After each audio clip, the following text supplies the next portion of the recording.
Thank you very much. Because of time, and we're tight, why don't we ask our speakers to come and join me on stage while I introduce them, rather than kind of waiting. So if you guys can come up. As Richard said, we have the leaders of the three major UK free-to-view platforms. We have Susie Buckridge from YouView, Jonathan Thompson from Digital UK representing the Freeview platforms, and Alistair Thom from Freesat. So to me, this is the perfect afternoon. Basically, if you guys could leave the room and leave us alone for the next 4 hours. In a moment, just to give you a couple of minutes to get your story straight, I'm going to ask each of you to respond to what we've seen in the last kind of hour. You know, what we've seen really is a litany of messages that say that the basic free-to-air broadcasting model is under threat from a number of things. I mean, these are the stories we've heard for a number of years. So we've heard that there's a big shift in viewing from over-the-air broadcast to IP-delivered linear. We've heard from Velocix that there's a shift from audience viewing to individuals, and we must all scale up for personalised viewing. We hear all the time this drumbeat of young people aren't watching live linear channels. So these are the drumbeats that we've heard here all the time. You three represent platforms that were set up to deal with change. And set up in a collaborative fashion. So you have a unique sharing of shareholders that we won't get into today, because I know you've all told me you can't talk about it. But you are all set up to deal with change. The initial wave, you were set up to deal with pay TV arriving. How can we ensure a free TV platform in a world where pay is beginning to dominate? And then later on, the arrival of IP, YouView set up to capture innovation in the free market, and then responses from Freeview with Freeview Play and with Freesat Free Time. So you as platforms have always responded to these changes, and you, by the fact you exist, you are a response to change. So what are our thoughts on the changes that have been thrown at us this morning and the background noises on competition in the market? So I think, you know, as you said, a lot of the themes that have come out today are ones that we've all been grappling with, and we continue to do so. I think where they're a challenge for our shareholders that we've talked about, particularly where they're the public service broadcasters, I think the powerful ones that we've talked about today is the influx of new content away from the traditional broadcast, and whether that's then delivered via IP. You know, I think it's really interesting when you think about what we heard from Fubu, that I think it's 1 minute in 5 now of everything that Barb reports on is unmatched. So we are seeing that move away from the DTT viewing. You know, naturally, what I think we all respond to is how, and it's actually, I think, an opportunity for us, which is how do you take those opportunities in this market, those challenges in this market, and turn that into an opportunity, whether that be through the likes of personalisation. But the key of that is content discovery, personalisation being a major facet of that. And I think that is what and how the kind of free-to-air platforms are responding to those challenges. When you've got that breadth of content, what users really need is a way to kind of cut through it to get to the content that they're really looking for. And I think my reflections on Claudia's PSM presentation, which is, of course, bringing out the themes that we were all aware of. And I think what struck me is thinking about, as we know, the public service broadcasters tackling and trying to target people as citizens.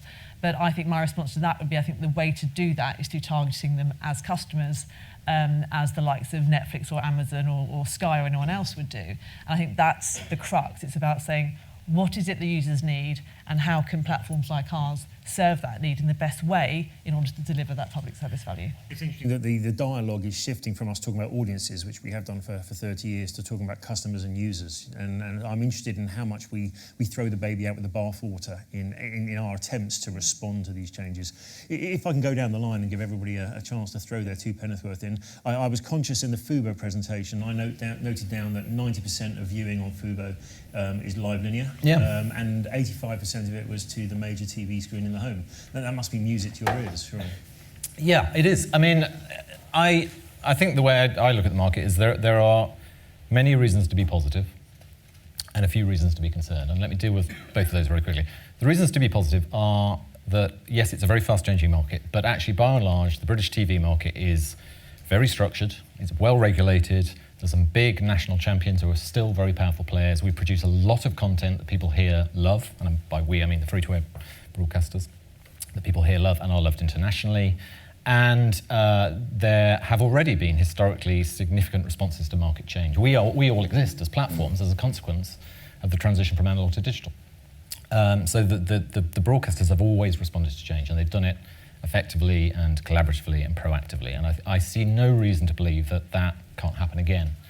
I think the things that would concern me are, I think probably everyone would admit, the scale of change that we're seeing now is probably greater than anything we've ever seen before.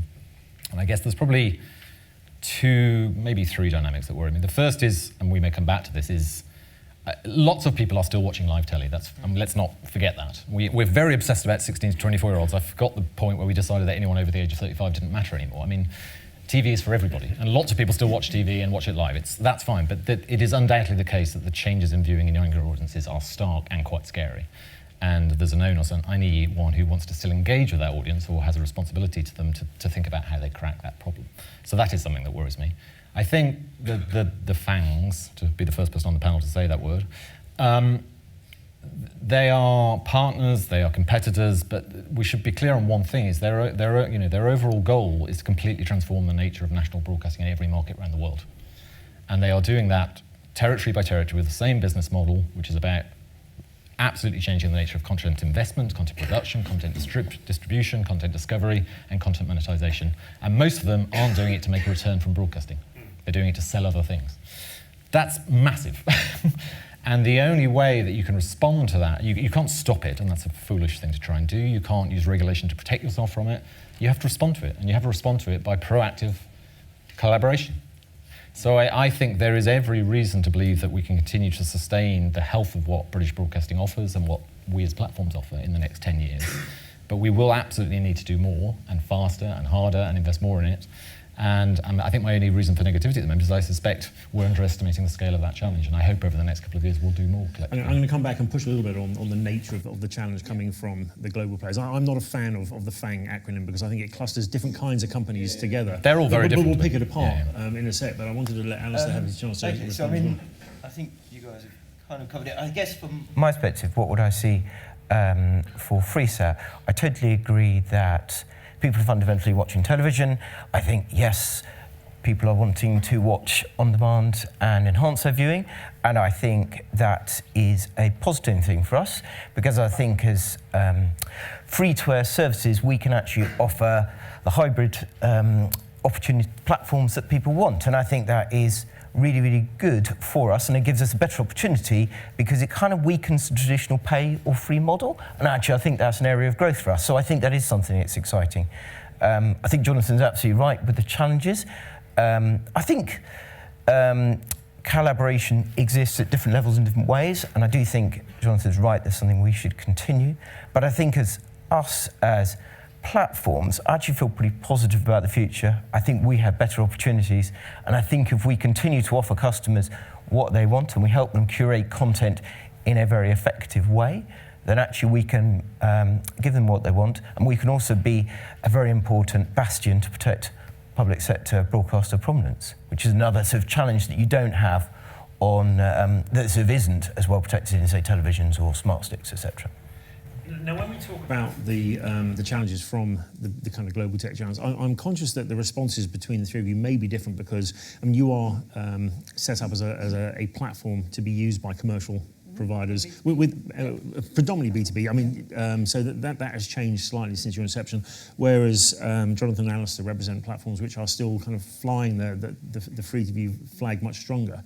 The first thing I wanted to do in picking apart the FANGs thing was talk about how far collaboration can go with the content ends of the global giants. So Netflix, Amazon Prime, even Now TV, in the UK, there are commercial players who want to muscle into the previously free-only platforms. Are they a problem? Are they welcomed? Can we bring them in without changing who the free TV platforms are?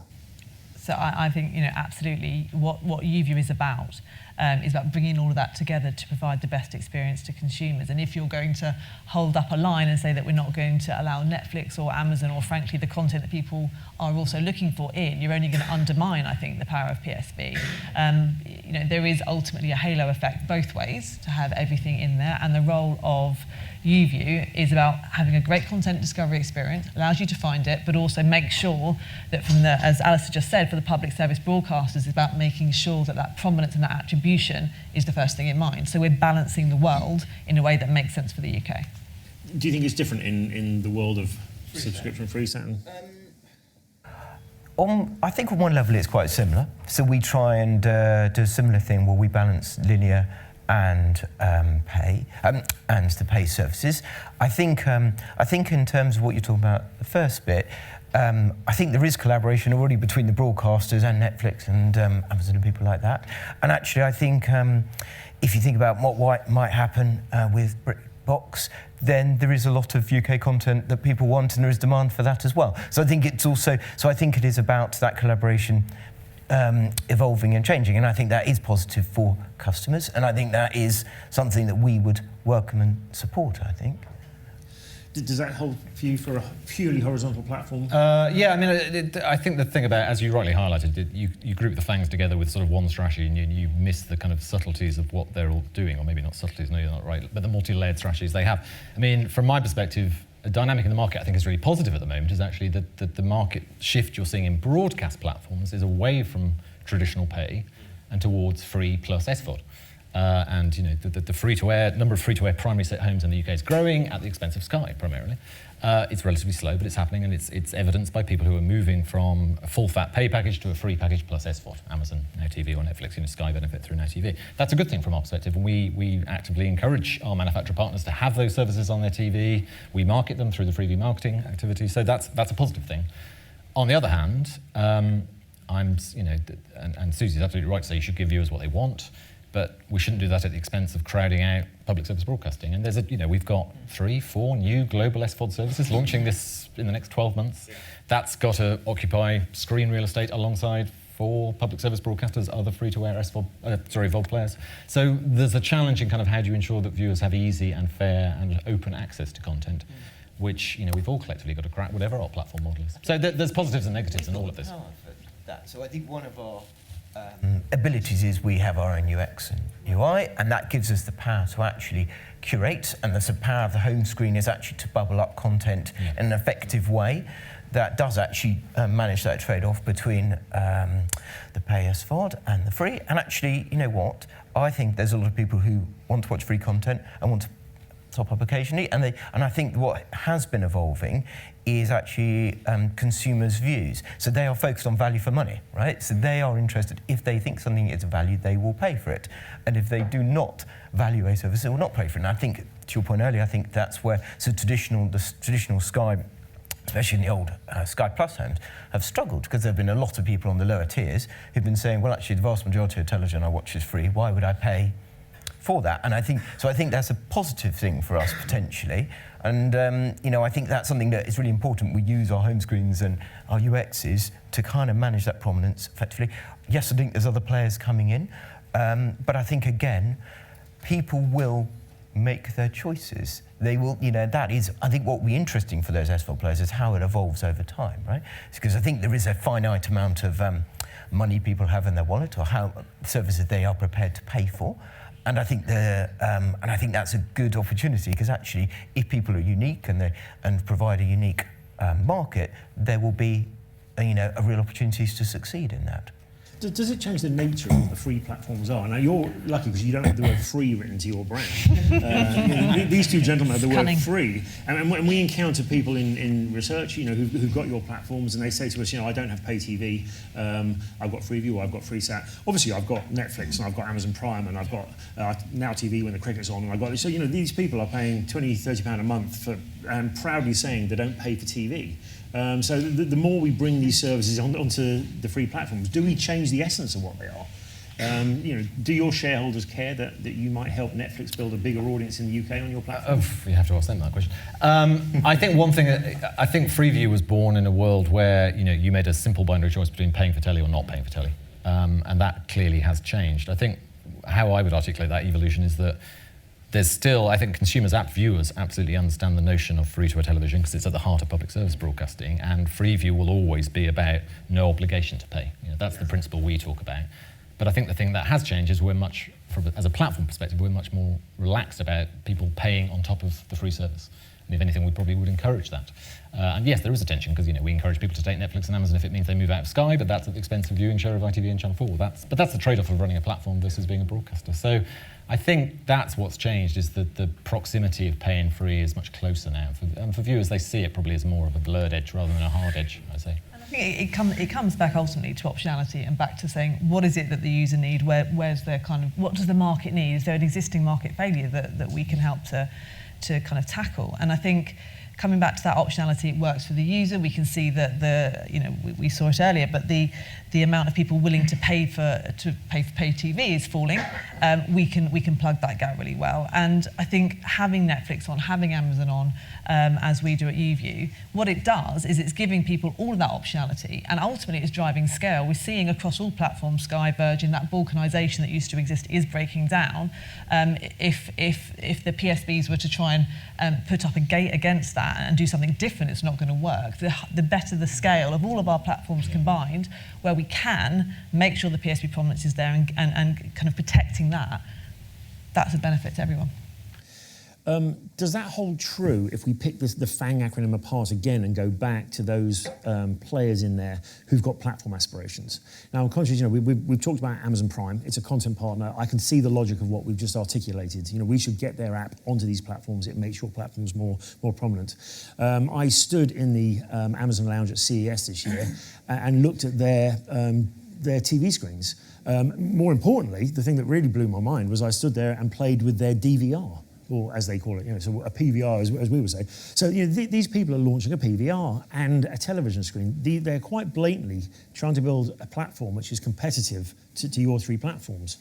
So, is it wholly competitive? I mean, I think it is to a certain extent, but what we have, which they don't have, and I think it's easy to forget, is we have the linear television, and as Jonathan talked about earlier, a lot of people still value that. They still view that. If you look at the bigger shows, millions of people are watching, whether it be Love Island, X Factor, whether it be Coronation Street, EastEnders, all those shows are still watched by lots of people. They do not have access to that linear. What we offer is that what they do get is that sort of IP top-up, and I think we can enable them to enhance that. But in the UK, I don't see them suddenly replacing our services. I'm not sure, because the TV I saw was intended for international markets. And, Richard Lindsay Davis, they'll give access to DTT to any old mucker who walks in and can hit his standards, which have always been very low. Conceivably, Amazon, whoever. I think it's a credible threat. I think in the sense that Sky is going to keep evolving and Amazon's going to come in. There's always going to be new entrants into the market. I think what it does, it crystallises the challenge, which for me is around the content discovery experience on top of that, and the UI, and being responsive to the customer, the user, the end user, the audience.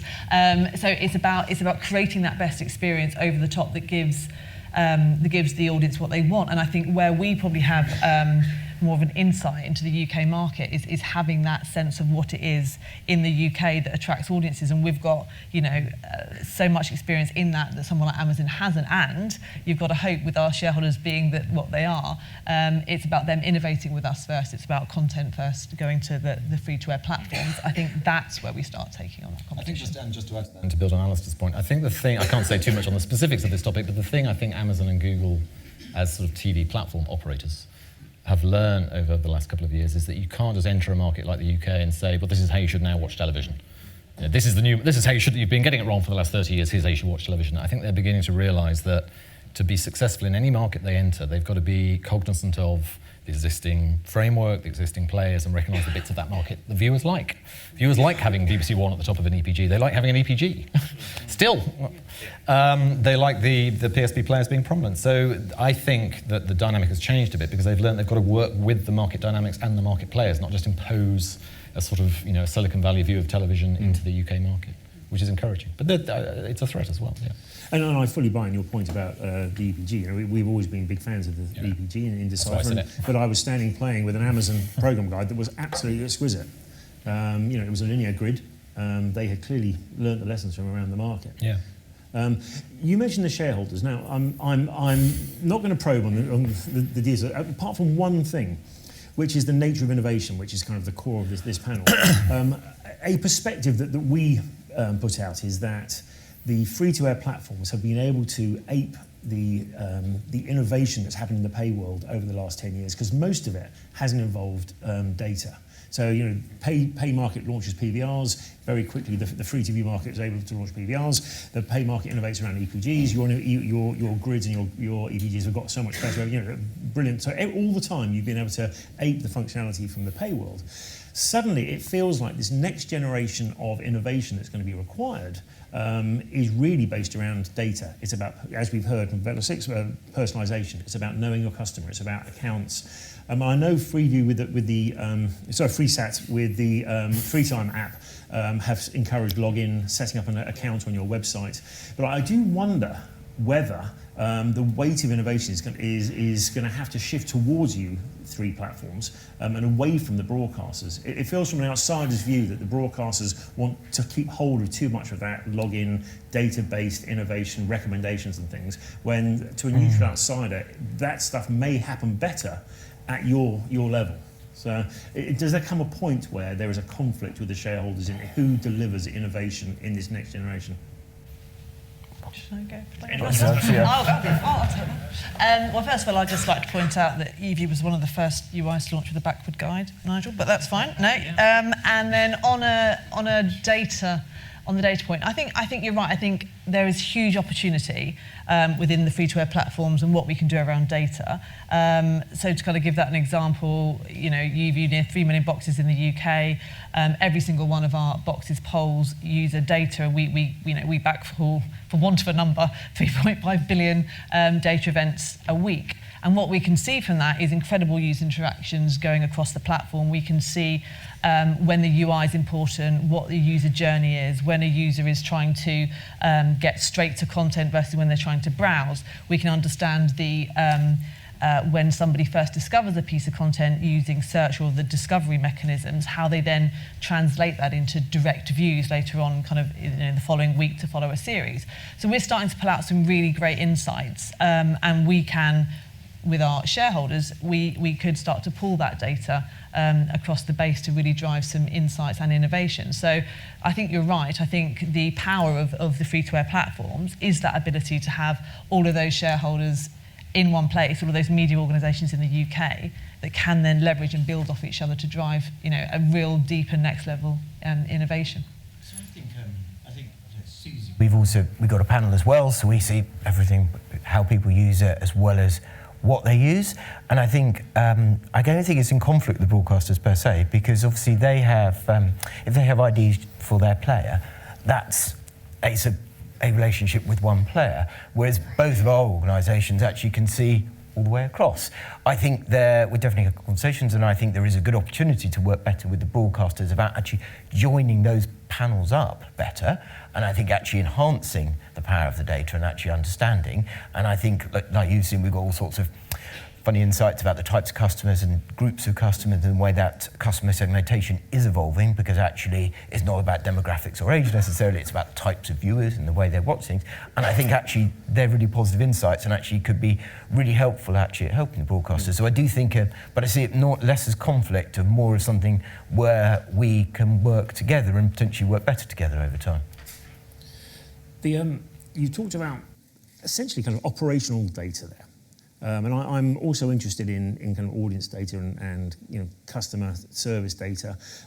Will there come a point where you can see better integration between the platforms and the individual players on that kind of account level? Will at some point I be able to map on a BBC iPlayer account onto a Freeview Playbox, let it know that rather than just logging in with iPlayer on the screen, actually have the two things integrated?